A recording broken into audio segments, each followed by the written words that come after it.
pessoal, tudo bem? Hoje eu tô aqui de volta para falar sobre uma dúvida de uma leitora no blog do Dr. Souto.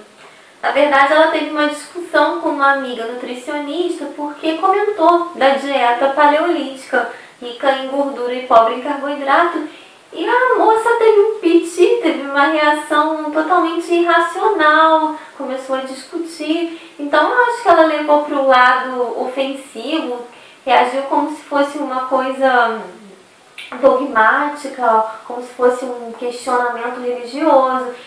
Então eu achei interessante expor para vocês a resposta do Dr. Souto, o que realmente aconteceu. Talvez seja útil, talvez responda dúvidas de muita gente.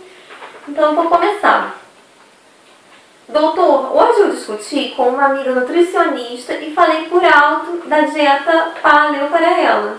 Ela chegou a discutir comigo, mas respondeu que é uma falácia, que os bois, por exemplo, ingerem hormônios antes de ir para o açougue, supermercados, hormônio que, por sua vez, ingeridos pelo ser humano, geram consequências ruins e nos engordam. Faz sentido? Então, ficar chateado, ficar estressado, nervoso por causa de apenas citar uma dieta, questionar, tocar no assunto, não é normal. Bom, ele respondeu assim: prezada leitora, ok, então sua amiga é vegan, ela não come carne?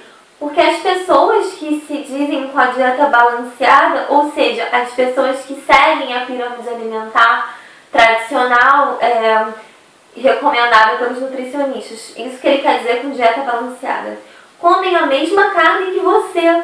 Então eu não entendo exatamente qual é a crítica. Veja, é evidente que você deve procurar os melhores alimentos disponíveis.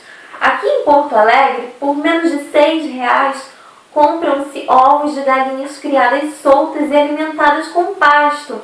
É menos de R$2 mais caro.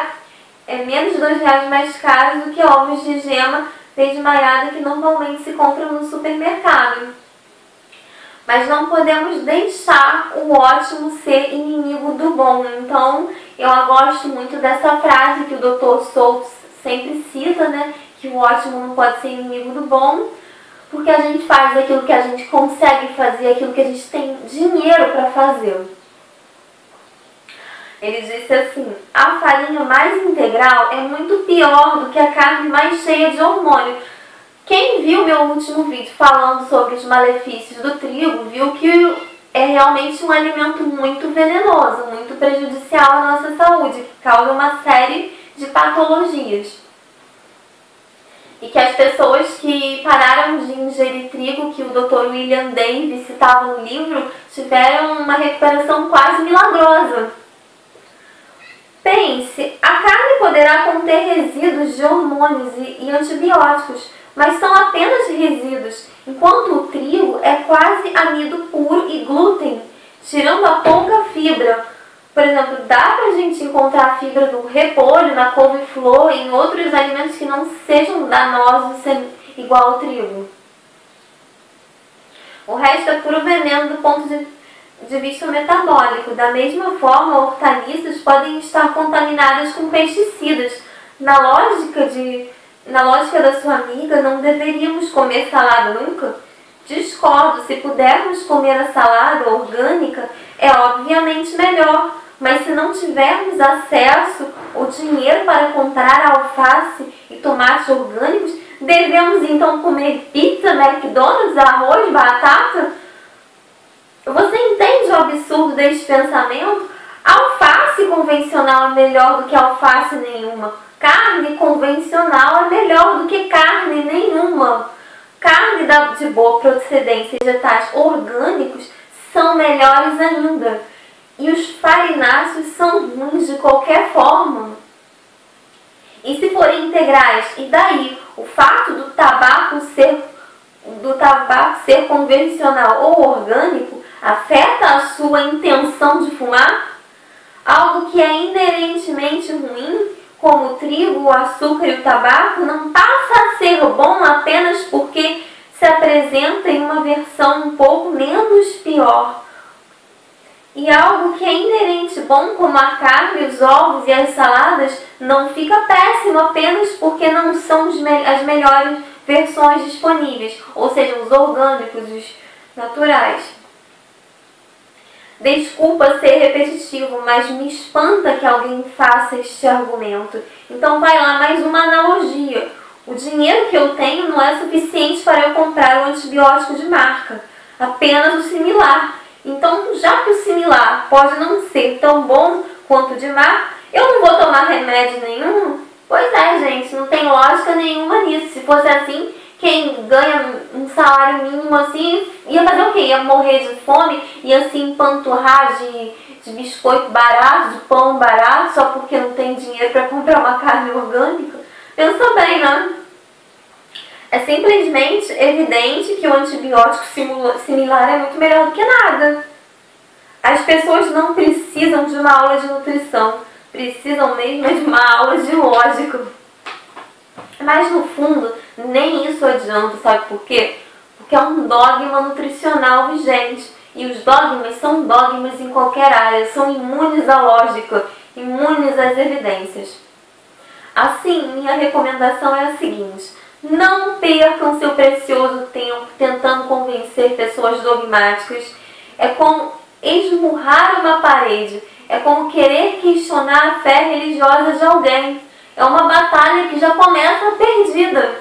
Eu fico triste porque muitas pessoas doentes, obesas, estão nem aí porque eu estou falando, não querem nem sequer pegar o papel e ler, assistir os vídeos, ver as provas que eu tenho.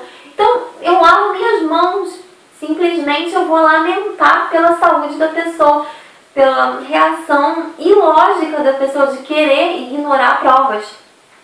Sinto muito. Existem pessoas que mudam de opinião quando expostas a novas evidências. Eu mesmo, há 2 anos, acreditava e orientava meus pacientes a seguirem a pirâmide alimentar, que é essa pirâmide que os nutricionistas recomendam, que a base é de carboidrato e quase nada de gordura. Mas bastou eu ser exposto a contradições de minhas condutas para abandoná-las em favor de uma teoria com maior consistência científica. Então vem aqui uma frase de Carl Sagan.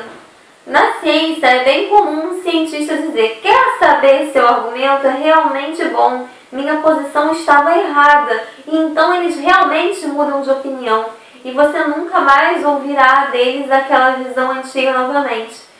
Eles realmente fazem isso.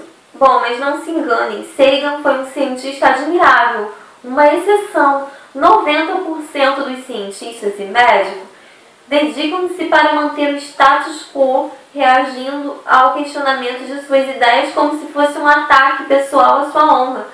Se você encontrar um médico nutricionista de mente aberta, argumente, indique este blog, indique os livros sugeridos aqui, mas não perca seu tempo com outros 90%. Como dizia Sagan, não é possível convencer um crente de alguma coisa.